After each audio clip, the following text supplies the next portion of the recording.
but they just don't know. People see me, but they just don't know. Come on, baby, let the good time roll.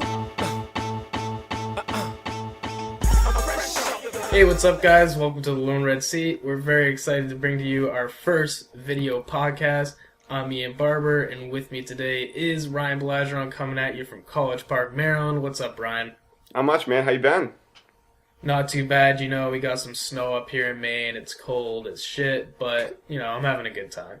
All right. Good to hear. Good to hear. Yeah, we're going to bring you guys, we covered games or, series last year. This offseason, there's so much to talk about, so we're gonna have a 4-part series where we're just going, infield, outfield, relief pitchers, starting pitchers. So, let's jump right into the infield. Yeah, so let's just give you a brief overview of how the Red Sox season went, how the infield broke down last season. And I'm actually going to hit you guys with a stat of the day real early here. Ooh, real early. It tells the story. Oh, in 2013... It's not a good story. It's not a good story. Don't tell it to him. It's not. In 2013, Red Sox third baseman slashed 211, 271, and 308. That's average, OBP, and slugging percentage. All three of those were dead last in Major League Baseball. So like we said, that doesn't tell the story of the black hole that the Red Sox third base position was. I don't know what does. Yeah, I mean, it was terrible to watch. And we all know, we've been over it. I'm a huge Will Middlebrooks fan. I thought he was going to kill it. And huge Jenny Dell fan, too. Dude, yeah. So, no, it was tough to watch that position last year. And it was a revolving door. And, yeah, I mean, but other than that, the infield's actually, pretty solid. You got Napoli at first. You got Pedroia, the cornerstone of the team, at second, and Xander, one of the most talked about guys, at shortstop, and then at catcher. Actually, there was a little bit of that revolving door. So what do you see out of that catcher position? I see it's going to be between Christian Vasquez and Blake Swihart. There's a debate as to if Swihart's ready to come up. I think he is. I've never bought into the whole, oh, he needs another year in the minors. If he's gonna hit 300 in the minors, then why not have him hit 300 for the Red Sox? I know there's a little bit of trade-off, but you know what I mean. Yeah. So my question to you would be, between Swihart and Vasquez, what would you like to see as far as a timeshare? Would you even like to see Vasquez up there for opening day? I mean, you mean Swihart up there? Excuse me. Yeah. For opening day. I think young players, they need to be out there every day. That's why the minor league system is so great, because it gives, guys who aren't quite ready, or maybe sometimes they are, but it gives them a chance to be able to play every day.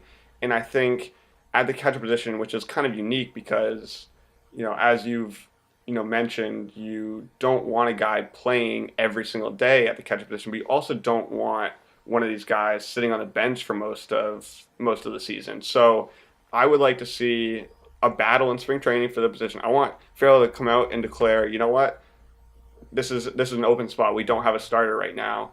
And, they duke it out, and one guy establishes himself, and the other guy starts in Pawtucket. And then, we'll go from there. I think Swihart wins that battle handily if that's what it comes down to, but I think it's a great problem to have. We need to make that clear. Red Sox have a great problem at catcher. Exactly, and I don't think Vasquez is you're higher on Vasquez than I am. I don't think he's a guy that you're like, oh, we need to play him every day or we're gonna ruin him. If he's just a guy that catches every fifth day, I'm fine with that. Yeah, I mean, I think that maybe that's what we'll see eventually, but I think as of right now, I think Swihart might not be exactly ready opening day. And so I think that's why we'll see Vasquez start. But, hey, we'll see.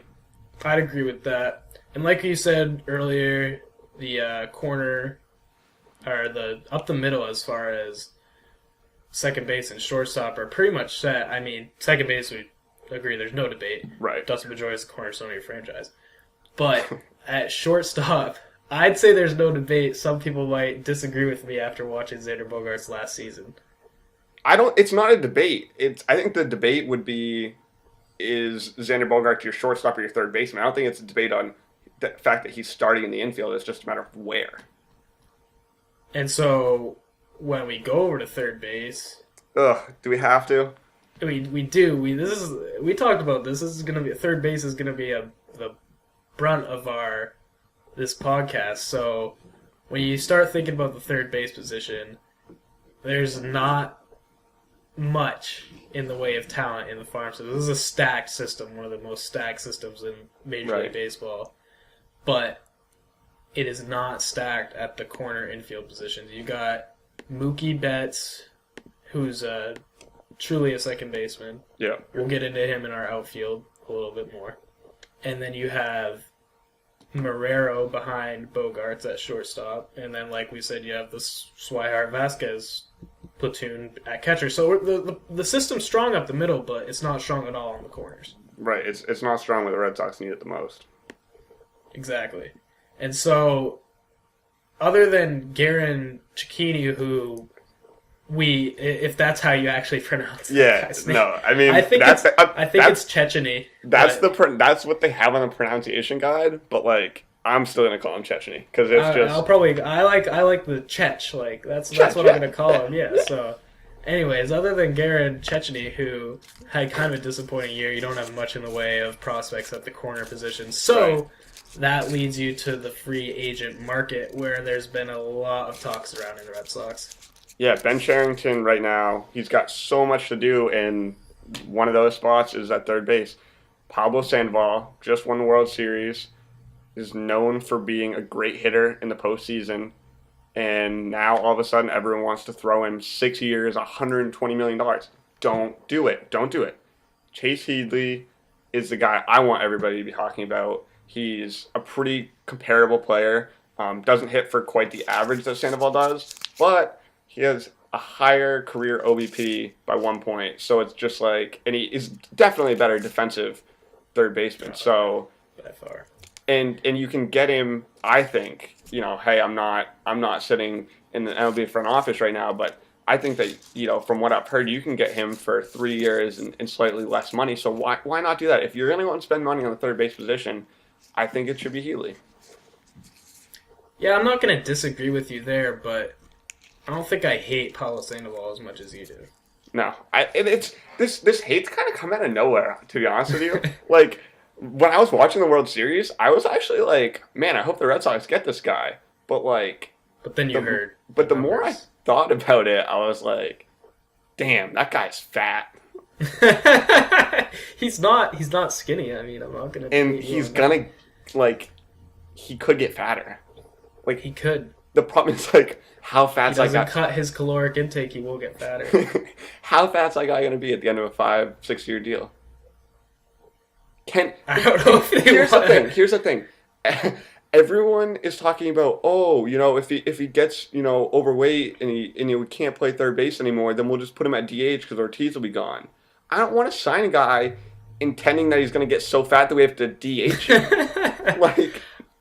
That's ridiculous. I counterpoint with, look, dude, the guy's been a panda his whole career. He didn't get the panda. It would be cool to have a guy on our team whose nickname is a panda. I'll give you that. Give me that he's been a panda since forever. So he's been fat. Yeah, but when guys get older, that worries me. Oh, I know. That's a valid concern, but I'm just saying, I'm not that concerned if he puts on 10, 15 pounds. I don't think it's going to make that much of a difference. I do. I think that defensively, he will not be an option, and when you have Ortiz, then you can't put him at DH, and I don't want him. I don't want him to be our DH. To Mill Whittlebrooks. I don't want that.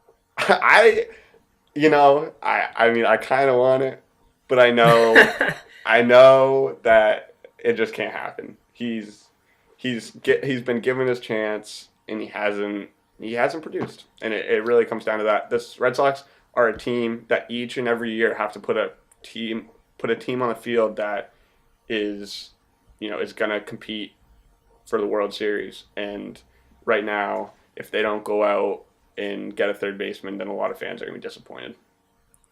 Yeah, I hear you on that, but when you say that, it kind of contradicts your point that you'd rather have a platoon of whatever they have in the system. Because assuming they don't get Heatley, you'd rather see no Sandoval than Sandoval. Yeah, because I think that the Red Sox could still. I think that fans would just be disappointed, but I think that if the Red Sox then throw that money at, if they don't sign somebody, they can sign two great starting pitchers. That's true. And they need that. Like, we'll get to that later, but they need that. They do. So they do. That's my thing. Is either you sign two starting pitchers with that money, or you sign. So you basically, under no circumstances, want Pablo Sandoval on the Red Sox, is what you're saying. For that money. For that money and for that long a time. If we were talking about a 3-year deal for $90 million, I'd you'd pay him $30 million a year? I mean, you're a journalism, you're not a math major, but... Oh, boy. Come on. Yeah. $60 million. Okay. Then, hey, now I'll start to talk about maybe a panda sighting in Boston. Yeah, so he's about to give him, like, Giancarlo Stanton money for 3 years, but... see, this is where I differ with you. I think that if it comes down to you're either having a platoon of Middlebrooks, Holt, Chech, whatever the hell is puking out of that system, versus Pablo Sandoval being I will admit it, ridiculously overpaid, I'm going to take Sandoval. Okay, so tell me your ideal starting infield on opening day. Well, I'd start with, I think Swihart's a better player than Christian Vasquez. I think he's a worse defensive catcher, but I think he's a far, far better offensive talent. Swihart's a good defensive catcher. But Christian Vasquez is great. Yeah, but Swihart threw out like 50% of runners last year. All right, so let me finish. Swihart's my opening day catcher, so I don't hate the guy, all right? So I got Swihart behind the plate. I got Napoli at first. If he is able to sleep, got that sleep apnea problem. I hope he gets that song. We don't want him coming to the ballpark all friggin' grouchy. So we got Napoli at first. Pedroia, the cornerstone. Really? You think Pedroia's going to be a starter next year? Can you just, stop? Let me finish.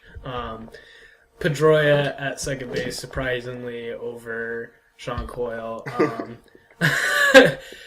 Pedroia at second.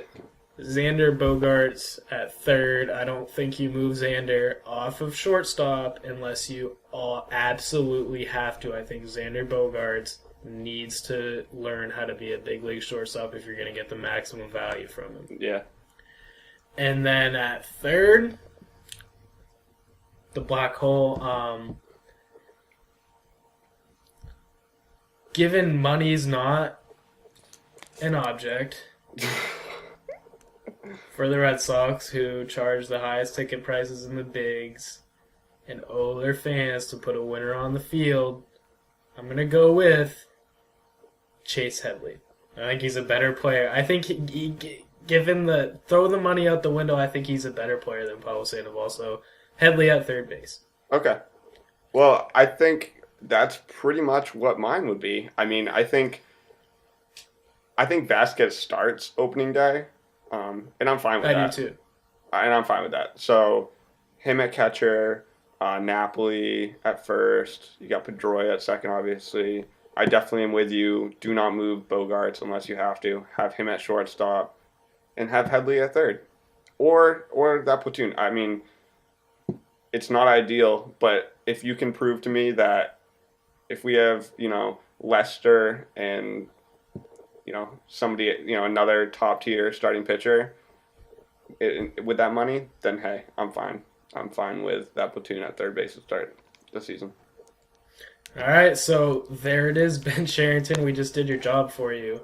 So Pay if you us. could do it a little better than you've been doing it, that'd be much appreciated. But that's going to do it for today, guys. Be sure to hit the subscribe button below me. Do and it. Be sure to tune in sometime next week for our next part of the series, which will be Outfield. Definitely outfield. Outfield. That's a mess too. That's no less of a mess than Yeah, infield. it's so. an absolute logjam, but that is a good Better problem to mess. have. It's kind of a better mess than the infield, isn't it? Yeah, definitely. Yeah. So I mean, team wins in the 70 games, so you're gonna have some messes everywhere. So Yep. take it easy, guys. We'll see you next week sometime. Peace.